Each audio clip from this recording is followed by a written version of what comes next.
Assalamualaikum warahmatullahi wabarakatuh.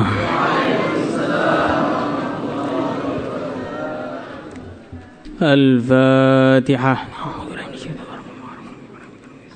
Hadis 1960.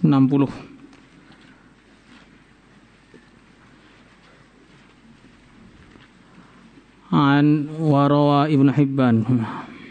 Bismillahirrahmanirrahim. Warawa Ibnu Hibban wal Hakim an Abdullah bin Amr radhiyallahu ta'ala anhuma anna Mu'adz bin Jabal radhiyallahu anhu, bahwasanya Sayyidina Mu'adz bin Jabal radhiyallahu ta'ala anhu arada, beliau menghendaki safaran, untuk melakukan satu perjalanan. Faqala, maka beliau mengatakan, ya Rasulullah sallallahu alaihi wasallam, ausini, berilah wasiat kepadaku. Qala, Nabi bersabda, wa'budillah, sembahlah Allah, wa la tusyrik bihi syai'a, dan janganlah engkau menyekutukan dengan Allah sesuatu apapun. Qala, Sayyidina Mu'adz mengatakan, ya Rasulullah sallallahu alaihi wasallam, zidni, tambahilah aku nasihatnya. Qala, maka beliau bersabda, idza asa'ta, apabila engkau berbuat buruk, fahsin, maka segeralah untuk berbuat baik. Wal yahsun, hendaklah baik, hulukuka, akhlak kamu. Qala al-Hakim sahihul isnad. Ini dari hadis yang kita baca barusan, kita bisa mendapatkan beberapa pelajaran. Yang pertama, Sayyidina Mu'adz bin Jabal radhiyallahu ta'ala anhu, ini termasuk muftinya sahabat. Beliau ketika hendak melakukan satu perjalanan, datang kepada Nabi minta nasihat. Ini pelajaran bagi kita bahwa bekal yang terbesar untuk mengarungi kehidupan, menghadapi suasana dan keadaan, untuk melakukan pekerjaan dan perjuangan, adalah nasihat dari orang-orang yang soleh. Dan waktu itu orang tersoleh adalah yang mulia baginda Muhammad sallallahu alaihi wasallam. Maka harusnya santri itu kalau sudah selesai 10 tahun mau pulang, itu minta nasihat terlebih dahulu. Jangan tiba-tiba hilang tanpa jejak, muntaber, mundur teratur tanpa berita. Makanya karena orang-orang yang pulang menghilang itu, dia tidak tahu apa yang akan dihadapi dari kehidupan di dunia ini, sehingga dengan mudahnya dia pulang tanpa mempunyai bekal berupa nasihat sama sekali. Kalaupun yang masih di sini, itu juga harus usaha mendapatkan nasihat dari gurunya itu sebanyak-banyaknya, dengan cara hadir terus di kelas, tidak datang terlambat. Jangan sampai ustadznya datang duluan, santrinya belum ada. Ini banyak terjadi ini kalau sudah kelas yang tinggi-tinggi, tahassus ulumul Quran katanya, tapi ternyata yang datang hanya ustadznya saja, muridnya itu enggak ada. Yang model-model begini ini bertentangan dengan apa yang dikerjakan oleh Sayyidina Mu'adz bin Jabal, termasuk sahabat yang utama waktu itu. Jadi beliau itu selalu rindu dengan nasihat. Tapi sebagian santri, sebagian ya, kecil ini, sebagian kecil, mereka anti nasihat.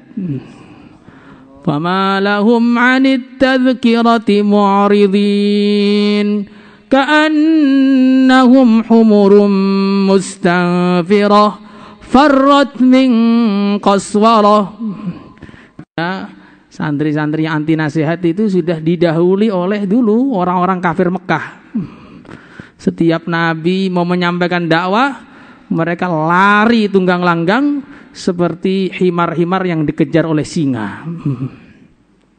Makanya santri itu jangan sampai anti nasihat, jangan sampai anti masuk kelas, ataupun di kelas duduk dengan tidak adab. Seperti sebagian baru ngaji 6 tahun. 6 tahun itu kelas berapa kira-kira ya? Nah, itu ngaji udah goyang sana, goyang sini, sandar sana, sandar sini. Padahal baru kelas 6 tidak begitu. Nanti jadi ustadznya gimana itu bentuknya itu? Nah, ini bahaya ini. Tidak sesuai dengan cita-citanya pendahulu kita para sahabat yang mereka selalu mencari nasihat dari baginda Rasulullah sallallahu alaihi wasallam. Kemudian yang kedua, faqala ya Rasulullah ausini, qala u'budillah wa la tusyrik bihi syai'a. Nasihatnya Nabi, sembahlah Allah, janganlah engkau menyekutukan Allah dengan apapun. Enggak, di sini pelajaran, karena kadang-kadang di luar sana itu banyak godaan-godaan yang menjadikan orang itu bukan hanya melakukan satu kemaksiatan, tapi meningkat jadi melakukan kekufuran. Perkara-perkara yang membuat seorang keluar dari agama Islam. Seperti ceritanya Amr bin Luhai. Dia ini jalan-jalan ke Syam. Di sana dia melihat orang-orang pada nyembah berhala. Tertarik dengan berhala itu. Maka berhalanya dijadikan oleh-oleh jalan-jalannya. Pulang dari Syam, maka semua orang Mekah diajak dia untuk menyembah berhala semua. Akhirnya dalam hadis Bukhari dikatakan, aku melihat Amr bin Luhai menarik-narik ususnya di dalam api neraka. Jadi ketika safar itu tidak menjaga iman, akhirnya bukan hanya keluar dari rumah, tapi imannya keluar dari hati dia. Ini makanya hati-hati. Nah, apalagi mau keluar ini sebagian. Yang mau keluar tuh hati-hati. Mau dikirim ke Bali umpamanya. Di sana banyak patung. Wah, kok keren nih ketimbang sholat terus. Disembah saja begini. Wah, bahaya ini. Maka harus hati-hati betul. Ini yang pertama. Kemudian yang kedua, wa'budillah wa la tusyrik bihi syai'a. Sembahlah Allah. Jangan kau menyekutukan apapun dengannya. Artinya kita dalam perjalanan itu harus selalu minta tolong kepada Allah. Hatinya selalu tawajuh kepada Allah. Tadarru' kepada Allah. Deple di hadapan Allah.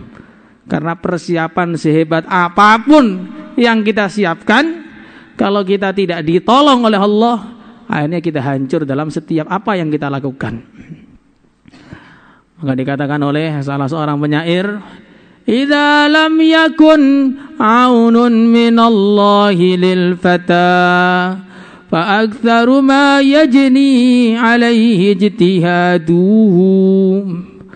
Kalau orang itu sudah tidak ditolong oleh Allah, maka justru akan hancur dengan usahanya sendiri. Pengennya pergi naik mobil, malah justru mobilnya itu yang mencelakakan dia. Pengen cepet naik pesawat, ternyata cepet masuk kuburannya. Tapi ketika orang itu sudah ditolong oleh Allah, walaupun tidak ada sarana untuk selamat, tetapi ketika dia sudah diselamatkan oleh Allah, walaupun seluruh dunia pengen menghancurkan dia, ya selamat saja. Seperti ceritanya salah seorang sahabat, ketika di tengah-tengah jalan, beliau naik ojek. Ojek himar tentunya, bukan ojek zaman sekarang. Bukan ojek pengkolan juga bukan. Beliau naik ojek himar. Kemudian himar atau kuda begitu. Diajak sama tukang ojeknya itu masuk ke jalan yang tidak pernah dilalui oleh orang sebelumnya. Maka setelah sampai di jalan buntu, ternyata di situ itu isinya tulang belulang manusia. Maka akhirnya si tukang ojek yang kurang ajar ini bilang, sudah, sekarang serahkan harta dan nyawamu. Kalau biasanya kan yang agak baik itu serahkan nyawa atau harta, kan begitu. Ini enggak, serahkan harta dan nyawa kamu.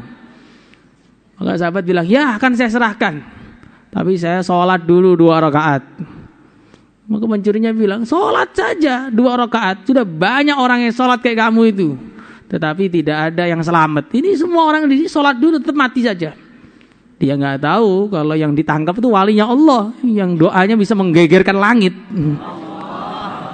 Akhirnya sholat 2 rakaat terus doa, ya wadud, ya dzal arsyil majid, ya fa'alan lima yurid, nas'aluka bi'izzatika allati la turam, wa mulkika alladhi la yudham, wa binurika alladhi mala'a arkana arsyik, an takfiyani syarra hadzal lis. Maka tiba-tiba turun penunggang kuda dari atas langit, memakai tombak dari api. Langsung ditombak itu, pencurinya itu hancur langsung seketika. Maka sahabat tanya kepada penunggang kuda ini, Tuan ini siapa? Saya ini malaikat dari langit keempat. Loh kok turun ke sini kenapa? Nah, jadi dengar doa kamu itu langit tuh goncang. Maka akhirnya saya minta izin kepada Allah untuk menolong kamu. Akhirnya saya langsung datang ke sini dan tidak akan ketinggalan.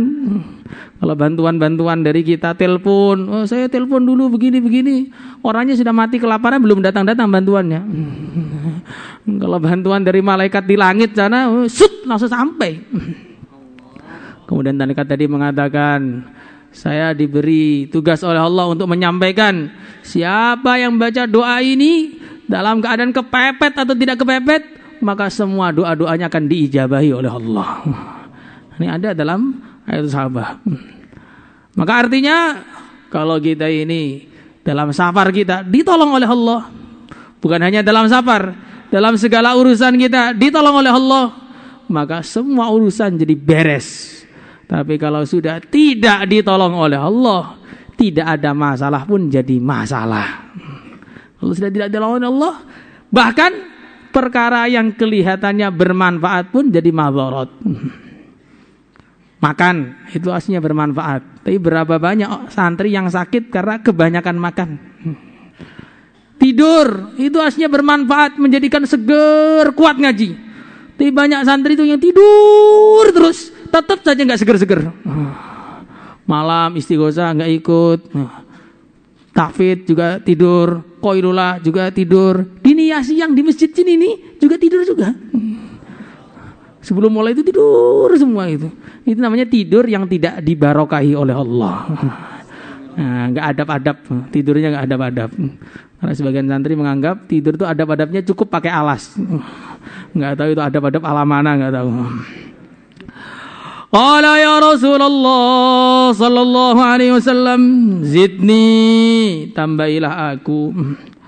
Qala Nabi bersabda, idza asa'ta fahsin. Kalau engkau berbuat buruk, maka segeralah berbuat baik.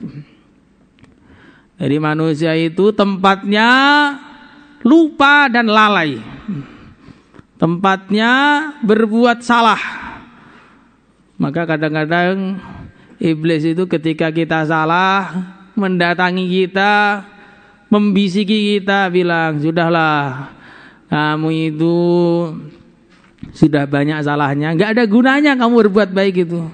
Mau ngapalin Quran juga gak hafal-hafal, mau kubro gagal terus, mau naik kelas, asnya dulu kakak kelasnya, sekarang jadi adik kelasnya. Kan banyak juga yang seperti, sudahlah, gak usah kamu mondok, makomi saja, apalagi umur sudah tua. Karena ada juga kan santri-santri itu umurnya tua, atau mukanya tua minimal. Memang itu semua akan tua pada waktunya, yang tua belum pada waktunya. Nah, itu yang repot tuh. Akhirnya setan tuh datangi kita terus menerus gitu. Sudahlah, kamu itu terlanjur basah, lebih baik nyemplung sekalian. Loh, kalau terlanjur basah itu dikeringkan, bukan nyemplung. Kalau tenggelam mati jadinya. Makanya Nabi mengatakan, idza asa'ta fahsin. Kalau kamu salah, Kalau kamu keliru, kalau kamu berbuat dosa, fahsin, segeralah berbuat baik. Hari ini tidak sabar, langsung besok qadha 2 kali lipat. Itu namanya idza asa'ta fahsin. Hari ini tidak sabki setengah juz, besok langsung sabki 1 juz. Itu idza asa'ta fahsin. Kalau begitu 3 tahun mesti hafid Quran. Kok sudah 10 tahun bajunya masih hijau terus? Ini mencurigakan ini yang seperti ini. Wal yahsun hulukuka. Dan hendaknya akhlakmu itu akhlak yang baik. Maksudnya perbaikilah akhlakmu sampai menjadi akhlak yang baik. Karena iman dan amal itu diibaratkan oleh para ulama sebagai air. Sedangkan akhlak itu diibaratkan sebagai wadah. Walaupun airnya sejernih apa, tapi kalau wadahnya kotor, ya airnya akan kotor. Walaupun airnya jernih, bersih, banyak, kalau wadahnya bocor, ya habis terus. Makanya ada salah seorang dikatakan kepada Nabi, orang ini perempuan. Ada seorang perempuan yang shawwamah, qawwamah, banyak puasa, banyak sholat, tetapi selalu menyakiti tetangganya. Maka Nabi mengatakan, innaha finnar, orang ini di neraka. Karena memang perempuan itu kebanyakan tuh akhlaknya buruk. Kebanyakan nih. Maka dalam kamu kalau ngaji Fathul Mu'in disebutkan di bab tolak itu, kalau perempuan yang baik akhlaknya itu seperti gagak yang warnanya putih. Gagak itu warnanya hitam semua, yang putih mungkin 1-2. Maka perempuan tuh akhlaknya buruk semua. Yang baik itu cuma 1-2 aja. Walaupun kelihatannya bercadar pun itu akhlaknya masih buruk. Apalagi yang di pinggir jalan. Maka bukan hanya buruk lagi, sempurna keburukannya. Maka akhlak itu harus baik. Nah, di antara bentuk akhlak yang baik itu bagaimana? Di antara bentuk akhlak yang baik itu ciri-cirinya orang itu di antara ya, bukan mesti temannya itu banyak. Fabima rahmatin minallahi linta lahum walau kunta faddan ghalidhal qalbi lang faddu min haulik. Wahai Muhammad, dengan sebab rahmat Allah engkau lembut kepada mereka. Seandainya kamu keras hati, ngomongan yang buruk, maka tentu umatmu akan lari dari kamu. Ini seperti teguran pada Nabi. Tapi aslinya yang dimaksud adalah kita. Kalau kita itu akhlaknya buruk, semua orang kok lari dari kita, itu tanda-tanda itu kita ini akhlaknya buruk. Makanya kita itu harus memperbaiki akhlak kita. Jangan sampai orang itu merasa tidak nyaman di samping kita. Jadi akhlak itu harus baik. Kalau tidak, kita itu seperti tadi, ngisi wadah yang bocor. Sehingga ketika ada orang banyak amal tanpa akhlak, yang terjadi pada hari kiamat, datang kepada Allah Subhanahu wa taala membawa bergunung-gunung amal. Ternyata karena banyak orang yang dia caci, banyak orang yang dia gunjing, maka semua gunung-gunung amalan tadi ditransfer kepada orang lain. Itu kalau amalannya bergunung-gunung. Nah, kalau amalannya itu sudah nggak bergunung-gunung terus nyaci orang lagi, waduh, itu tinggal berjurang-jurang dosa yang dia dapatkan. Nah, kita perbaiki akhlak kita ini, Kemudian di antara tanda-tanda orang itu punya akhlak yang baik, itu bisa menghargai orang lain, bisa memuliakan orang lain, bisa memberi apresiasi kepada orang lain. Itu tanda-tanda orang itu punya akhlak yang baik. Seperti disebutkan dalam satu hadis, baginda Rasulullah sallallahu alaihi wasallam sedang duduk-duduk dengan sahabat-sahabatnya, tempatnya itu sudah penuh. Tiba-tiba datang Sayyidina Ali radhiyallahu taala anhu. Maka dari sekian banyak sahabat yang duduk itu, Langsung Sayyidina Abu Bakar menyingkir, ngasih tempat duduk kepada Sayyidina Ali. Maka Nabi langsung berbinar-binar wajahnya, mengatakan, innama ya'rifu al-fadla li ahlil fadli illa dzul fadli. Kurang lebih seperti itu.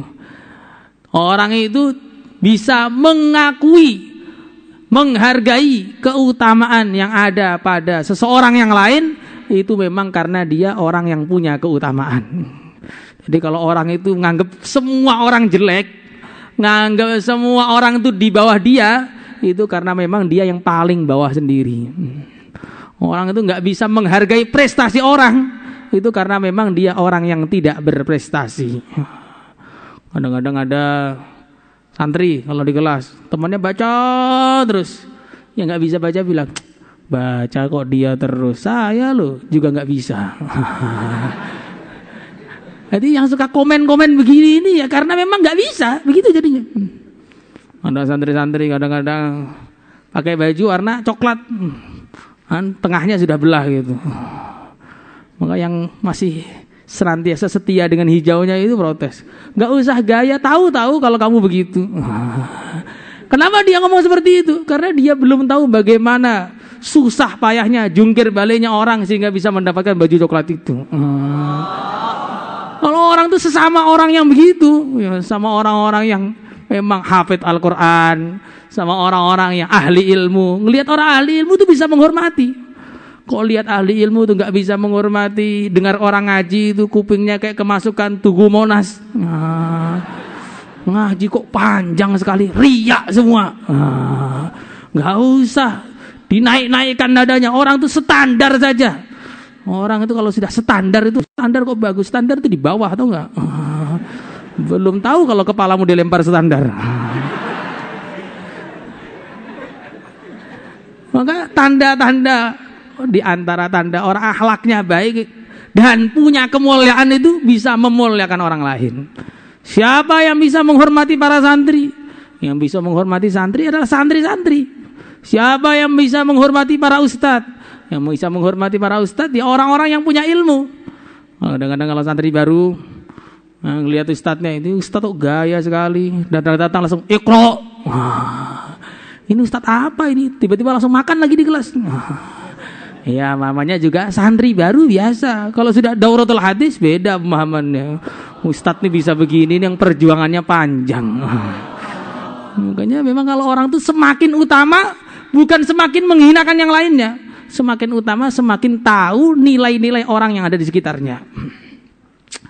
Wa an Syamar bin Atiyah an ba'di asyahi an Abi Dzar radhiyallahu anhu qala qultu ya Rasulullah sallallahu alaihi wasallam ausini, berilah nasihat kepada aku, berilah wasiat kepada aku. Qala, maka beliau mengatakan, idza amilta sayyi'atan, apabila engkau mengamalkan keburukan, fa'atbi'ha hasanatan, maka ikutilah kebaikan keburukan itu dengan kebaikan. Fa'atbi'ha, maka ikutilah keburukan itu hasanatan dengan kebaikan. Maksudnya setelah berbuat buruk langsung berbuat baik, ditambal. Tamhuha, maka kebaikan itu akan menghapus keburukan yang diamalkan. Qala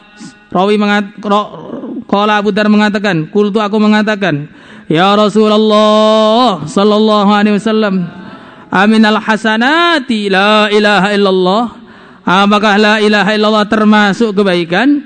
Qala, Nabi bersabda, hiya afdalul hasanat, la ilaha illallah adalah seutama-utamanya kebaikan, karena semua kebaikan tanpa la ilaha illallah tidak ada nilainya. Maka la ilaha illallah itu amalan tertinggi. Nah ini penting ini. Kadang-kadang dan banyak juga santri-santri itu nggak suka dengan amalan yang umum. Amalan kok cuman ayatul hirzi. Ada yang pernah tanya begitu itu. Amalan kok cuma ayatul hirzi itu apa itu? Coba amalan tuh yang aneh, semprong bolong, ulolunyu welut, kebalik. Ya sudahlah, amalan-amalan nggak jelas itu. Kan lebih keren gitu. Itu amalan tuh yang diketahui artinya itu rasanya hati itu kurang marem gitu. Ini namanya orang yang pikirannya meleset dari jalan yang benar. Otaknya sudah lepas pindah ke dengkulnya. Akhirnya tidak paham nilai-nilai agama itu bagaimana, tidak paham. Maka amalan-amalan yang sudah jelas itu justru itulah amalan yang terbaik, yang dulu dikerjakan oleh baginda Nabi dan disampaikan kepada umatnya untuk mengerjakannya. Di antara untuk penjagaan itu ayatul hirzi itu. Maka Nabi mengatakan siapa yang baca ayatul hirz, maka Allah Subhanahu wa taala akan ngirim 70.000 malaikat untuk mendoakan dia dari pagi dan sore. Kalau dia mati hari itu, maka dia akan mati dalam keadaan semua dosa-dosanya diampuni dan dapat derajat mati syahid. Maka ayatul hirzi itu penting. Itu maksudnya di antara salah satu dari fadilah, kalau dibaca lengkap, kita baca gitu semua, dapat fadilah seperti itu. Maka baca ayatul hirzi itu penting. Jangan kalau dipaksa baru baca, dijaulahi baru baca, itu tanda-tanda orang itu nggak pengen selamat, bahkan nggak pengen dapat pahala. Maka amalan itu yang jelas-jelas saja, nggak usah suka amalan yang aneh-aneh. Siapa yang suka yang aneh-aneh, memang dialah orang paling aneh.